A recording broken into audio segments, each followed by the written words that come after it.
მე ვფიქრობ ერთი წუთი. დიდი ბოდიში. თქვენი ხმა.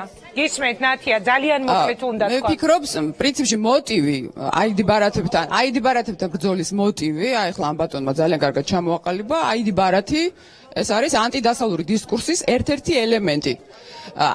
შეშფოთება ანტიდასალური განწყობების გაღვივებასთან დაკავშირებით გამოთქვა ასევე იუსტიციის მინისტრმა და ამ შეშფოთებას აქვს რეალური საფუძველი.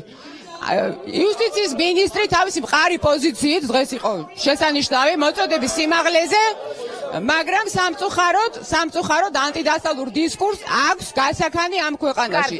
აიდი ბარათების თემა საქართველოს დასავლეთისკენ სვლას ვერ შეაჩერებს, მაგრამ სამწუხაროდ ფაშისტური მოწოდებებით ცნობილი ადამიანები დიმიტრი ლორთქიფანიძე, ასევე საქართველოს მართლმადიდებლური ეკლესიის გარკვეული ნაწილი სწორედ ამ ირაციონალურ შიშს ამკვიდრებენ, რომლის ერთადერთი მიზანია ჩვენ არ გავხდეთ ცივილიზებული სამყაროს ნაწილი. სულ ბოლო კომენტარი. დარბაზში ხართ უმრავლესობა, საზოგადოებაში ხართ უმცირესობა. თქვენ გაქვთ უფლება არ აიღოთ ბარათი და არ იყოთ ამ ქვეყნის დავასრულო უნდა გადაცემა შეუძლებელია ამ რეჟიმში. უფლება არ აღიაროთ ეს სახელმწიფო.